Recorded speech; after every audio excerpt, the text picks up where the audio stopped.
নমস্কার বন্ধুরা, welcome to সম্পাস kitchen. আজকে শেয়ার করব খুবই সহজ পদ্ধতিতে হেলদি উপায়ে তেল ছাড়া টক ঝাল মিষ্টি আমলকির আচার রেসিপি। সাথে বলবো আমলকির বেশ কিছু গুণাগুণ ও উপকারিতা, কিছু টিপস অ্যান্ড ট্রিক্স যা এই আচারকে বহুদিন ভালো রাখবে।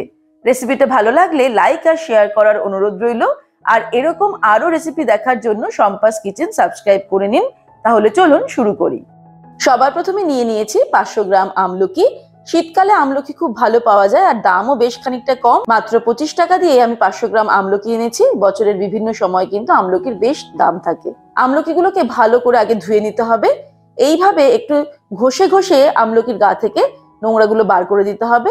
ভালো মতো আমলকিগুলোকে পরিষ্কার করে নেবো। এই দেখুন, জলের মধ্যে কিন্তু বেশ খানিকটা নোংরা বের হচ্ছে। বছরের বিভিন্ন সময়ে প্রায় 150-200 টাকা কেজি পর্যন্ত আমলকি আমরা কিনি, তাই এই সময় যদি বেশ খানিকটা আমলকি কিনে আচার তৈরি করে রাখা যায়, সারা বছর আমরা সেটাকে ব্যবহার করতে পারবো। যেহেতু আমরা আমলকির খোসা ছাড়াই না, তাই ধোয়ার কাজটা কিন্তু ভালো করে নিতে হবে। তারপর চলে যাব পরের স্টেপে। এবারে একটা স্টিমারে আমি জল গরম করতে দিয়েছি। জলটা যেই ফুটতে শুরু করবে, আমি স্টিমারের মধ্যে আমলকিগুলোকে ভাপিয়ে নেব। এটা কিন্তু সিদ্ধ করা যাবে না, তাহলে আমলকির পুষ্টিগুণ চলে যাবে। এইভাবে স্টিমারের ওপর বসিয়ে দিলাম। তারপরে ঢাকা দিয়ে মিডিয়াম ফ্লেমে এটাকে 10 মিনিট ভাপিয়ে নেব। তাহলে আমলকিগুলো সিদ্ধ হয়ে যাবে, অথচ পুষ্টিগুণটা বজায় থাকবে। 10 মিনিট বাদে ফিরে আসছি। 10 মিনিট হয়ে গেছে। এই দেখুন, আমলকিগুলো সিদ্ধ হয়ে গেছে আর কিরকম ফেটে ফেটে গেছে। এই অবস্থায় আমি ওভেনটাকে অফ করে দেবো। তারপরে একটু ওয়েট করব আমলকিগুলো ঠান্ডা হওয়া পর্যন্ত। আর সেই সময় আমরা আমলকির আচারের স্পেশাল মশলাটা তৈরি করে নেব। মশলা তৈরির জন্য একটা কড়াই গরম করে ফ্লেমটাকে লোতে করে এর মধ্যে দিয়ে দিচ্ছি গোটা 4 শুকনো লঙ্কা। ঝালটা নিজেদের স্বাদ অনুসারে বাড়িয়ে বা কমিয়ে নিতে হবে। দিয়ে দেবো গোটা জিরে 1 টিস্পুন, 2 টিস্পুন গোটা ধনে, 1 টিস্পুন মৌরি, হাফ টিস্পুন সর্ষে, এখানে কিন্তু কালো সর্ষেটাই নিতে হবে, হাফ টিস্পুন মেথি। এবারে এই মশলাগুলোকে নাড়তে নাড়তে মিডিয়াম ফ্লেমে 2 মিনিট ফ্রাই করে নেব। 2 মিনিট হয়ে গেলে মশলা থেকে সুগন্ধ বেরোনো শুরু হয়েছে, মশলা ভাজা সুগন্ধ। এবারে আমি ফ্লেমটাকে অফ করে দেব। তারপরে এই মশলাটাকে নিয়ে নেব হামনদিস্তায়। আমি কিন্তু মিক্সিতে গুঁড়ো করছি না, কারণ একদম মিহি গুঁড়ো হলে আচারে ভালো লাগবে না। তাই হামনদিস্তায় গুঁড়ো করে নেব, যাতে একটু মশলাটা গোটা গোটাও থাকবে, আবার গুঁড়োও হয়ে যাবে। এই যে হামনদিস্তায় আমি ঠিক আচারের এই মশলা তৈরি করে নিলাম। এই মশলাটা একদম গুঁড়ো নয়, এর মধ্যে একটু দানা দানা অংশ রয়েছে। আচার যখন আমরা খাবো, এই মশলাটা মুখে পড়লে তখন খুব ভালো লাগবে। এবারে আমরা চলে যাব পরের স্টেপে। আচারের স্পেশাল মশলা বানানো কমপ্লিট। আর এদিকে আমলকিটাও ঠান্ডা হয়ে গেছে। এই দেখুন, আমলকিগুলো কিরকম ফেটে ফেটে গেছে। এবারে আমরা দানাগুলোকে বার করে নেব। একটু হাতে চাপ দিলেই কিরকম কুয়াগুলো আলাদা হয়ে যাচ্ছে। খুব সহজেই আমরা দানাগুলোকে আলাদা করে নিতে পারবো আর আমলকিটাকে এইভাবে কুয়া কুয়া মতো ছাড়িয়ে নিতে পারবো। আমলকি খাওয়ার কিন্তু অনেক উপকারিতা আছে। আমাদের শরীরের জন্য আমলকি খুবই উপকারী, কিন্তু আমলকির টেস্টটা অনেকেরই পছন্দ হয় না। আবার অনেকেই আমলকি খেতে ভালোবাসেন, অনেকে তো কাঁচা আমলকিও খান। কারণ আমলকি যদি আমরা কাঁচা খেতে পারি, তার থেকে ভালো কিছু হয় না। সব থেকে বেশি উপকার হবে আমলকি কাঁচা খেতে পারলে।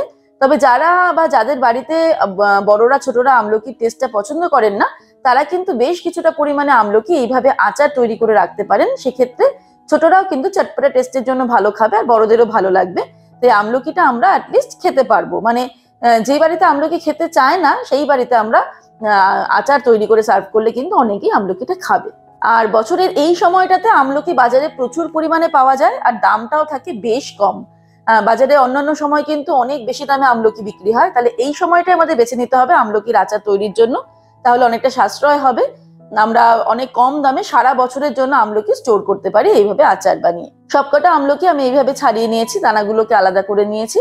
এবারে আমরা চলে যাব পরের স্টেপে। এবারে একটা কড়াই বসিয়ে ওভেনটাকে অন করে দেব। আর কড়াইয়ের মধ্যে নিয়ে নেব 200 গ্রাম আখের গুড়। আমরা কিন্তু এই আমলকির আচারটা একদম তেল ছাড়া বানাবো। এটা আরো অনেক বেশি হেলদি হবে তাতে। এবারে ফ্লেমটাকে একদম লোতে করে আমরা গুড়টা নাড়তে নাড়তে একদম মেল্ট করে নেব। গুড়টা যখন এরকম মেল্ট হয়ে যাবে, গলে যাবে, তখন এর মধ্যে আমলকিগুলো অ্যাড করে দেব। এর মধ্যে অ্যাড করে দেব হাফ টিস্পুন হলুদ গুঁড়ো, কালারের জন্য দিয়ে দেবো half teaspoon Kashmiri red chilli powder, half teaspoon নুন দিয়ে দিলাম, দিয়ে দিচ্ছি হাফ টিস্পুন বিট নুন। এবারে সবকিছুকে নাড়াচাড়া করে ভালো করে মিক্স করে নেব। তৈরি করে রাখা আচারের স্পেশাল মশলা অ্যাড করে দেব। 2 টিস্পুন মশলা দিয়ে দিলাম।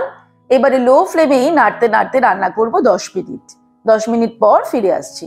আমি যেই পরিমাণ আচার বানাচ্ছি, সেই পরিমাণ আচারটা তো অল্প দিনের মধ্যেই শেষ হয়ে যাবে। তবে আমরা যদি চাই যে সারা বছরের জন্য বা বেশ কিছু দিনের জন্য আচারটাকে স্টোর করতে, সংরক্ষণ করতে, তাহলে কিন্তু একদম আচার তৈরির শেষে এর মধ্যে কিছুটা পরিমাণ ভিনিগার অ্যাড করতে হবে। মোটামুটি 1 কিলো আমলকির আচার তৈরি করলে 2 টিস্পুন মতো ভিনিগার আমরা অ্যাড করে দেব। 10 মিনিট হয়ে গেছে। এখন কিন্তু আমলকিটা একদম নরম হয়ে গেছে, প্রায় গলে গেছে। এই অবস্থাতে ফাইনালি এর মধ্যে আরো কিছুটা পরিমাণে আচারের স্পেশাল মশলাটা দিতে হবে। আরো 1 টিস্পুন মশলা ছড়িয়ে দিলাম। তারপরে এটাকে নাড়াচাড়া ভালো করে করে ওভেনটাকে অফ করে দেব। এখন যেরকম গুড়টা অনেকটাই পাতলা পাতলা দেখতে লাগছে, এটা কিন্তু ঠান্ডা হলে একটু গায়ে মাখা হয়ে যাবে।